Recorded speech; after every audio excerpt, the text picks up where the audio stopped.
Hello, everybody. Welcome back to the Marquette Golden Eagles Dynasty here in NCAA Football 14. In the last episode, we suffered a bitter loss there in overtime in Morgantown as we kind of collapsed there against the West Virginia Mountaineers and fell to a number 20 West Virginia team when we came in at 25. So we're now 5-1. We dropped out of the rankings. And I'm going to do a little mid-season report type episode here. We'll just go around the nation as I noticed after publishing a video a few back that I think it was the UW game, so episode 63, I believe. Not last episode, but the episode before, maybe episode 64, but whatever. The end of the video just got cut out. I was in the middle of doing a recruiting update here, and then the video just shorted out, probably 15 more minutes on that video. So I'm not really sure what happened there, but apologies. And just a fluky thing. I think it happened once before, maybe back in like episode 3 or 4. We had like a comeback drive going, and the game just cut out on us. So I'm not really sure what that is.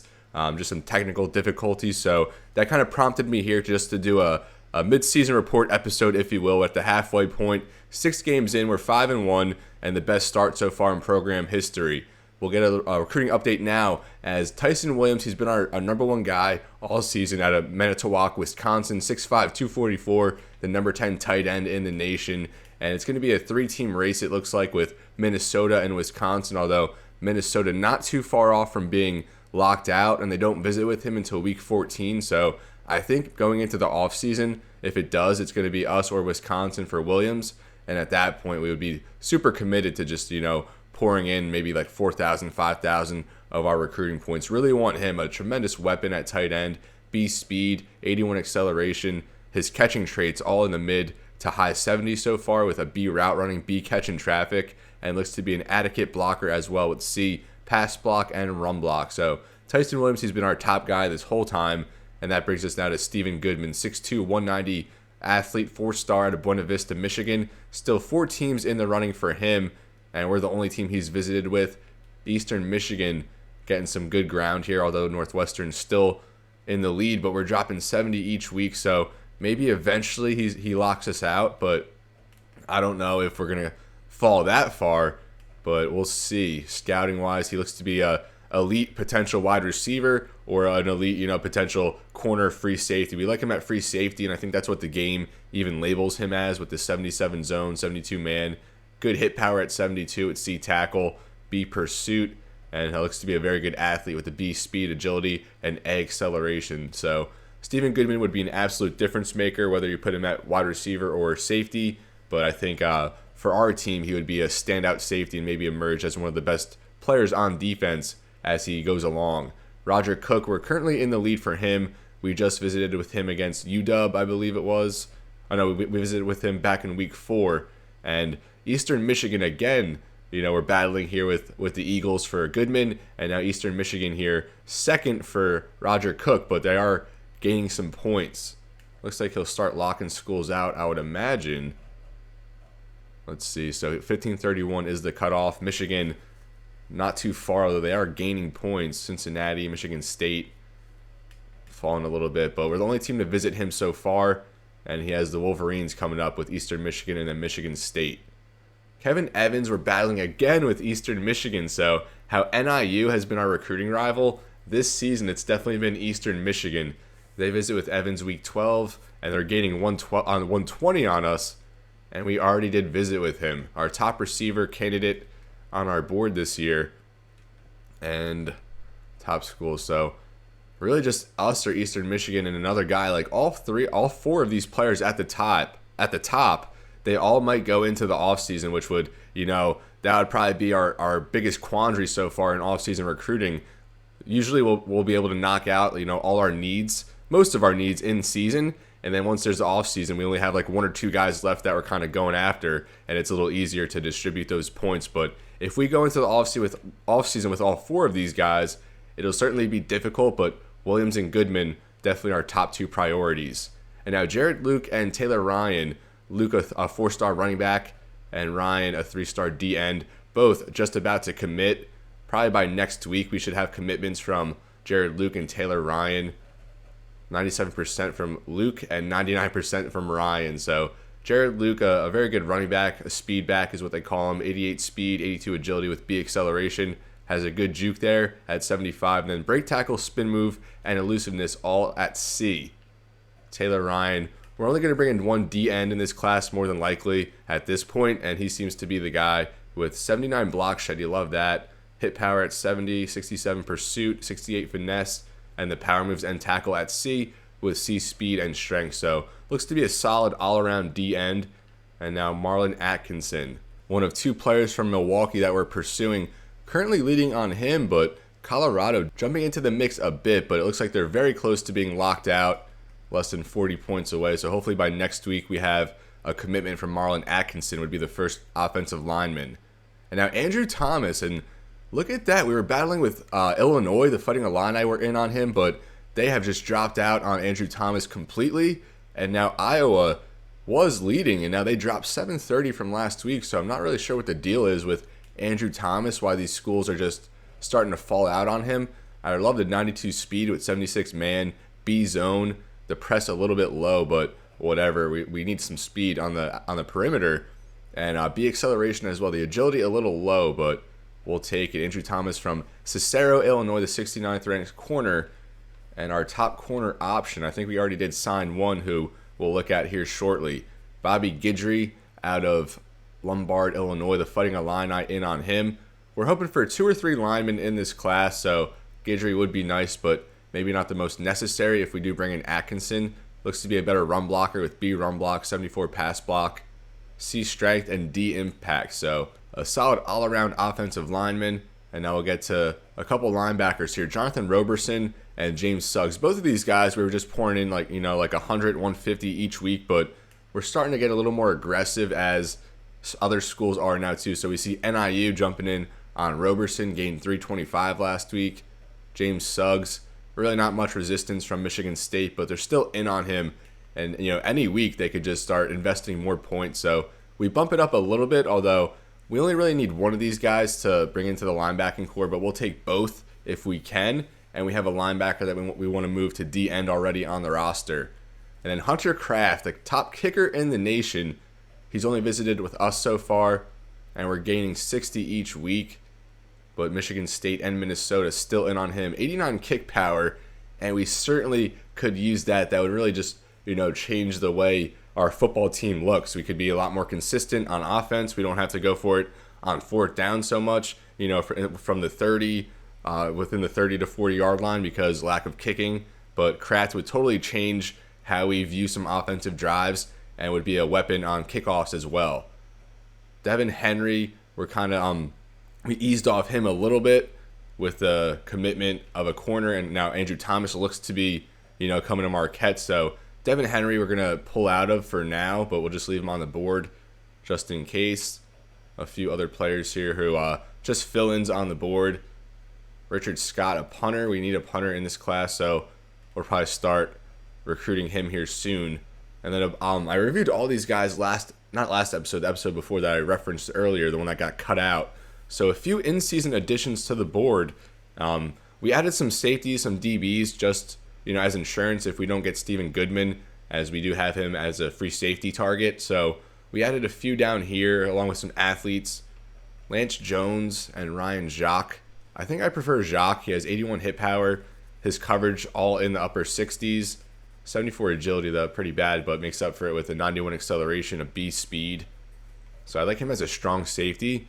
And then Lance Jones, 90 speed, better athlete with the B acceleration, 82 agility, but the coverage lower, although he does have 76 press. But overall, I think Jacques has better traits. And while the agility is very bad, he's not that much worse of an athlete than Jones overall. Shane Jansen looks to be a dynamic corner, 75 overall from Wyandotte, Michigan, 12th corner in the nation. A speed, B acceleration, only 75 agility though, but 82 press already locked down there at the line with B man and C speed. I added these corners before, like I mentioned, Andrew Thomas Illinois pulled out Iowa way behind us, so somehow we jumped ahead big for Andrew Thomas. I added those corners as insurance if Thomas wasn't going to commit, but maybe one of these guys would be a better fit at safety. Probably not Jansen. We have Anthony Evans here. He went up 3 after scouting. Leon Means went up 2 after scouting. Only 85 speed, C agility, so maybe we'll just pull out on him. But we like the 79 zone with B-man. And good coverage ratings from Evans as well. 78 man, 80 zone. And, all these guys were added because they had very low lock percentages. And they were all in our region. So 18%, 20%, 17, 19. So all these guys at 20% or lower. And then I haven't even really looked at any of these athletes I added. Joe Barnes, 6'3", 211, Westmont, Illinois. All these athlete additions also in our nation, or in our region. And they're all 20% locked or lower at this point. So I guess we'll look at them a little bit. Albert Brown, 6 foot, 236, Oak Creek, Wisconsin. 84 return, 81 route running.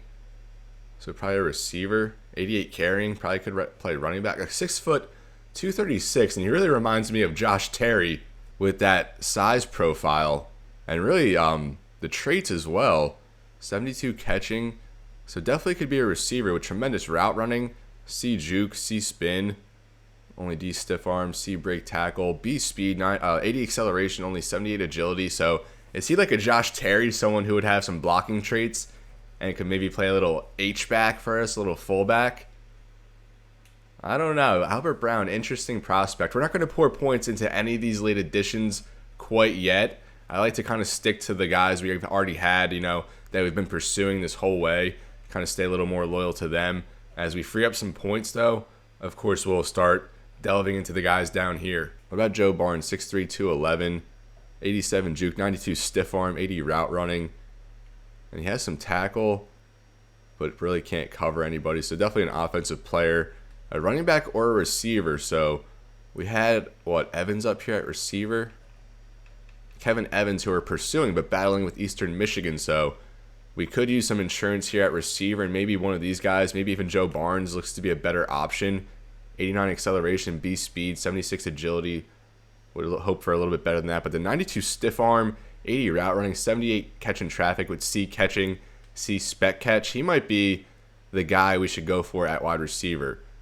All SEC schools ahead of us except Washington State. And he is from Illinois, probably our most active recruiting state besides Wisconsin. Michael Johnson, 6'1", 223, Greenwood, Indiana. We don't really have many Indiana players on the roster. 85 truck, A stiff arm, B carrying, only 80 speed. Looks to be a power back maybe. A stiff arm, like I said. C route running, could play a little receiver, and a good defensive player as well with 72 zone, 68 man. What's the block shed at? 40 block shed. I was going to say maybe he could play a little linebacker, but not with that block shed. He looks to be an interesting prospect as well. I mean, with Jared Luke, we don't need a running back, but he does have C route running, so I'm not really sure. Michael Johnson looks to be a decent prospect. Now, Tommy Washington, a JUCO athlete, the 69th athlete, 6'5", 227, Oak Forest, Illinois, 90 speed with B agility acceleration. C man, 71 zone, 55 block sheds, B play rec. I don't really know where he would fit on defense with the block shed at 55. Maybe a linebacker at 6'5", 227, but route running at 82. And decent catching traits, C catching, C spec catch. B elusiveness, 87 carrying, 75 ball carrier vision. So maybe a tight end. D strength though, and 90 speed. So another kind of anomaly here. And that's the beauty with these athletes. Like I said, we're not going to pour points into any of these guys yet. We'll see how it goes. We'll see how we move on their board, just, pouring in our bonus alone, and see if we emerge for any of these prospects. Then Chris Davis, a 3-star out of North Dakota, and outside our region, but I did just add him because he had interest initially, and he got no one was pursuing him so far. So we're going up plus 170, as no one else is pouring points into him at this point. And we just added him as some insurance at tackle.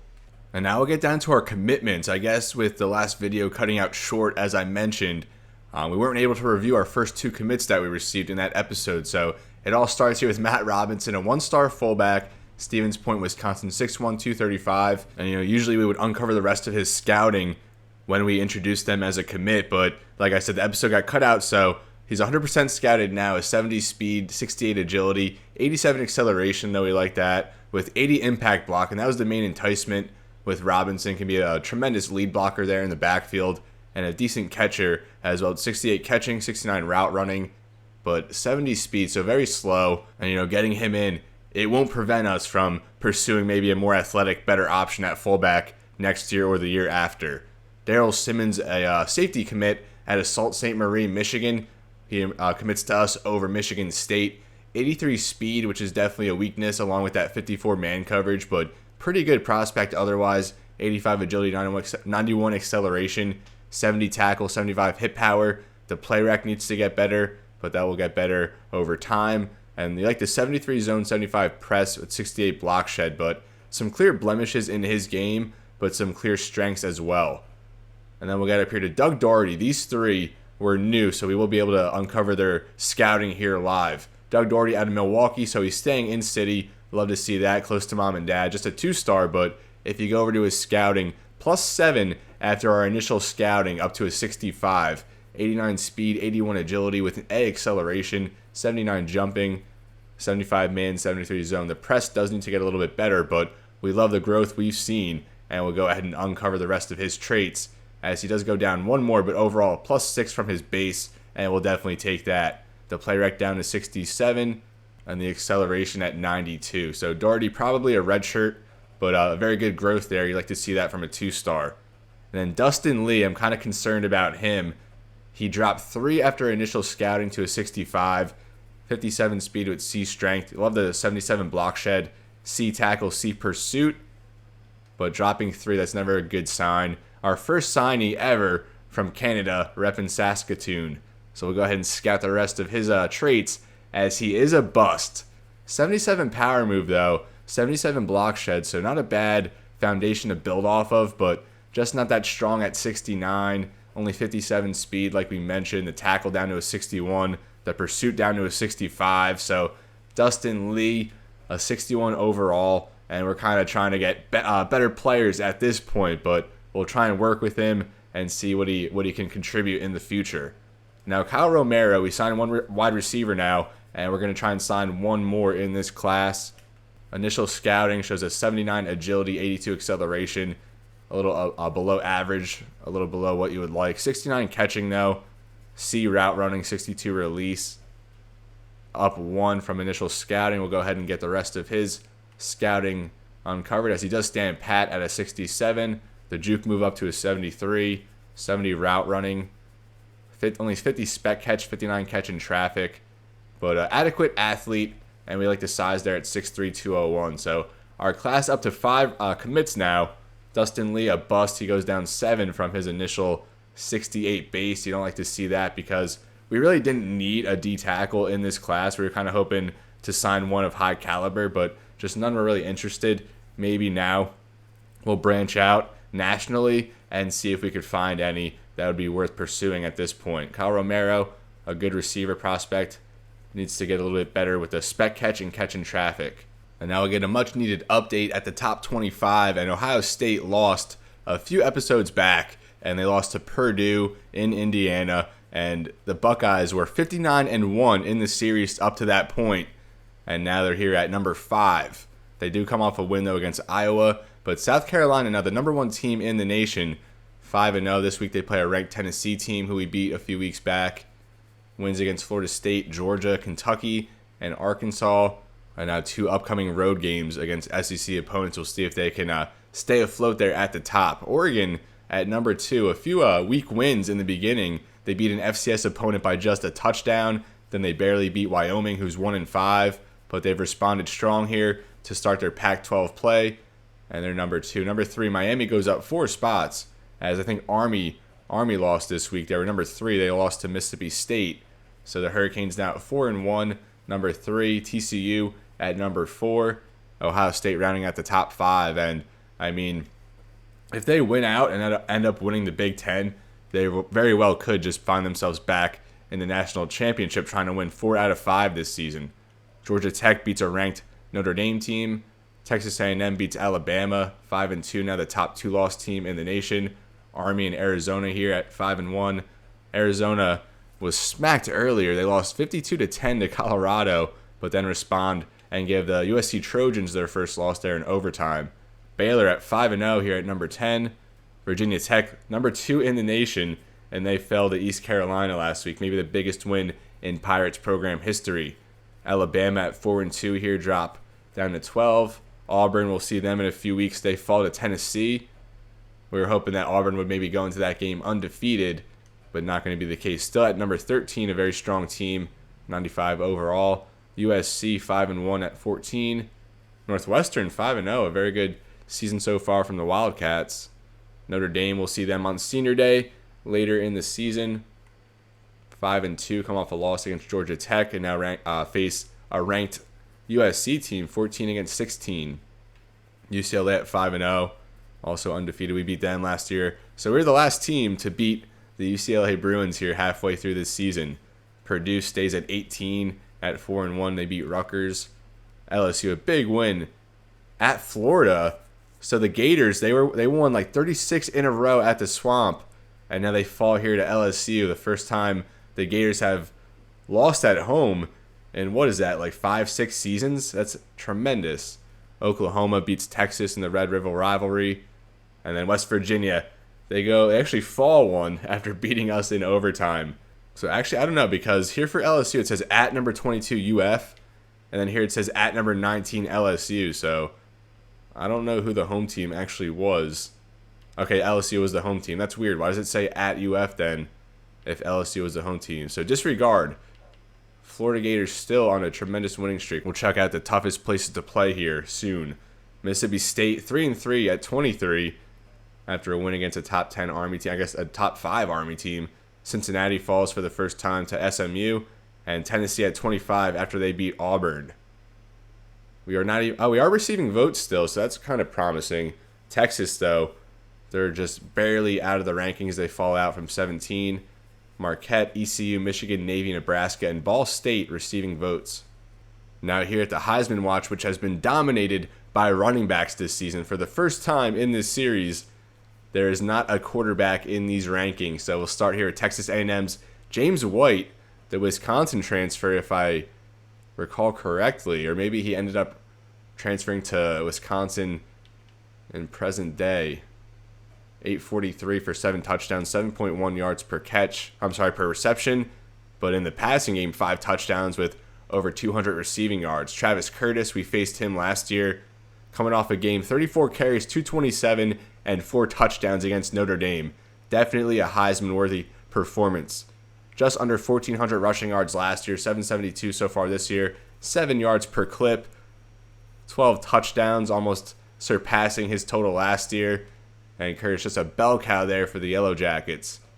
Now LT Tenpenny, he falls. I think he was number 1 coming into this week, but not a good game. Only 1 touchdown, only 70 yards from scrimmage as Alabama got waxed by Texas A&M. Ezekiel Elliott up here at number 4, and then David Williams of South Carolina at number 5. So all running backs, 3 of them from the SEC. We'll get a quick championship contenders update.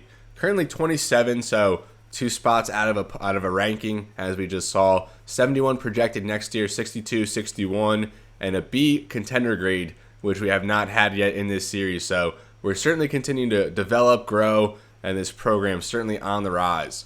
Now at toughest places to play in Ben Hill Griffin Stadium, the Swamp. Still, the Gators a 36-game win streak at home. So if they can take that into next season, maybe we'll schedule them, down there in Gainesville and try to be the team to knock them off. Bryant-Denny Stadium there, Alabama. DKR Texas Memorial Stadium, as they just won a home game there against Oklahoma.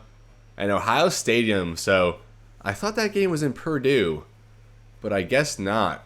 The Boilermakers go into the Horseshoe, and they knocked off Ohio State. What an atmosphere, what a game that must have been. Kyle Field, Gaylord Oklahoma Memorial, Notre Dame Stadium, Michigan Stadium, Lane Stadium, and Beaver Stadium rounding out the top 10. Let's see where we fall. We'll just slide down these quickly. Neyland Stadium, where we won a nice comeback win a few weeks back. They're at number 12 in the rankings. Missouri has won 16 straight from 4-0 Field, or 4-0 Field. Not quite sure on that pronunciation. Autzen Stadium, love that one, but 8-game winning streak only at 19. UCLA, they've won 4 in a row at home. Where are we at? We got to be in the 40s, I would think, by now. 38, I'll take that. a 3-game home winning streak, and all-time in the series were 18-9. And now we'll just review some player stats, seeing as how we're at the midway point of this season. Greg Walker, 1,255 passing yards, 11 touchdowns to 5 interceptions, 3 of them coming in the last game. I think that's the first time he's ever thrown 3 interceptions in a game. A kind of a big collapse there against West Virginia, as we eventually fell in overtime for our first loss, but still playing very clean under center for the most part. Tremendous ball security aside from that last game, and completing 68% of his passes. Last year, 14 touchdown passes, already 11 this year, so he's on pace to set a new career high. In the backfield, Craig Jones, our leading rusher, 29 less attempts than McBride, but 30 more rushing yards, 5.3 yards per clip, 3 touchdowns, a long of 73. We know Jones definitely a threat to break off the big one, but the past few weeks, he and the rest of the backfield has been held in check. McBride, kind of was hoping for a little bit more from him transferring over from Northwestern, but still steady production, 4 rushing touchdowns. And Dusty Alexander down here, 6 rushing attempts for 58 yards, 9.6 per carry back in week 1, but then he got injured, so we've had to rely just on Jones and McBride. Michael James, last year he had 104 carries for 307, 7 touchdowns, but with McBride, he's really slid down the depth chart, and we'll see if he stays in Marquette, might end up transferring if we don't get him more involved down the stretch. Jeff Harris there, 2 rushing touchdowns at fullback. And Greg Walker, a lot of sacks so far this year, I think. So he has 63 rushing yards. And we've already taken 9 sacks. Not too bad, I guess, through 6 games. Josh Terry, our leading receiver, 331, 15 yards per catch with 3 touchdowns. Jack Mason, would not have expected him up here. Tied interceptions, 1 short of 300 yards. He also has 3 touchdown receptions, along with Kevin Coleman here, 11.3 yards per catch. Doug Childress, our senior, a JUCO transfer last year, still no touchdowns. Kenneth Pope, more of a reserve role, but he's had some big catches. Craig Watkins, our backup tight end, 7 for 71. Some running backs here. And Kevin Davis, our free safety, got 20 on a bubble screen back in, was that week 2, week 3? Blocking 4 sacks allowed from Sean Murphy, the most he's ever surrendered in his senior year too. Justin Hill, 4 pancakes, 2 sacks allowed at right tackle. Heidemann from the blind side, 4-1. Josh Terry, 3 pancakes, so his blocking certainly paying off there, mostly in the slot. Jack Mason, 2-0. Jeff Harris and Bobby Marcus, 1-0. And Richard Walker, just 1 sack given up at right guard as a first-year starter. Bobby Price, Chris Carter, Mark Henry, Antonio Carr, Kenny Johnson, our leaders in tackles. Antonio Carr, 13 for loss, 8 from Jerry Jones, 4 of those, I think, in the last game. 5 sacks, 4 of those in the last game, setting a new single-game record, albeit in a losing effort. Witherspoon, 6 tackles for loss, 3 sacks. Henry has been very good against the run from strong safety, 5 tackles for loss, along with Mike Johnson, who also has 3 sacks. Bobby Price, Kenny Johnson, 4. Williamson, Carter, Troy Walker, a true freshman, 3 tackles for loss, 1 sack. Our sack leader right now, Antonio Carr. Jerry Jones with 5. Mike Johnson, Jake Witherspoon, each with 3. And Troy Walker and Bobby Price, each with 1. Interceptions, we had a bunch in the first 2 games. I think 5 of our 7 coming in those first 2 games. Robert Williamson with 3. Aaron Clark and Kenny Johnson, each with 2. And I think last year, what did we have, like 7 interceptions all season, so already matching that. 3 deflections from Johnson, and then 1 each from Carter, Henry, Williamson, Clark, and Davis. 3 forced fumbles from Antonio Carr. That probably ties a single season record so far. And for sacks, he already matches last year's total. Steady production from him since his freshman year, although more of a starter last year. Carter, Price, Jones, and Witherspoon, each with a forced fumble. All those forced fumbles, only 3 recoveries. No blocks, no safeties. We'll go to kicking, even though it takes forever to load to that menu. I think Castillo, just 1 miss. 4 out of 5. Along with 41, though. Last year, just 36. And last year, he was 14 out of 15. So 18 out of 20 in his career, but the range just really limits us. Eddie Stevens, 18 for 712 so far this season. 34.4 net, which is by probably the best he's ever had. 6 down inside the 20 already. Are only 2 short of last year. So Stevens, he's had a couple ducks in the past couple weeks, but overall very good numbers there. As our punter, we're going to miss him next year. Robert Williamson, 28.7 on kickoffs. Kevin Davis, 11.5 on punt returns. And now we'll preview our next week opponent, Kansas State Wildcats.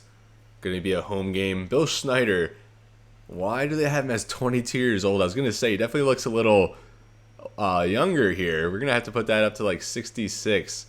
I don't know if we put it up to 68 if he'll retire immediately or not, so we'll go back to 66. Looking good there, Bill Snyder. Offensive style, multiple playbook. They're going to be more of a run team and be a little more conservative, so going to have to be ready for the run. And they're going to bring a 4-3 and defend for the pass more than they do for the run and be a little more conservative on defense.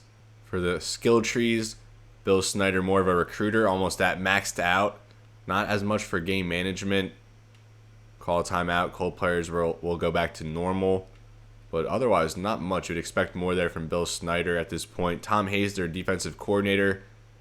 Very good bonuses here. Plus maxed out here for catching. So definitely a team that could be on the hunt for a couple interceptions, especially with this no-fly zone maxed out as well. Block shed, pass rushing maxed out. But Marquise Petway, not as good of an OC, only a level 6. So their defense definitely going to be up to task, and we're going to have to try and work through that.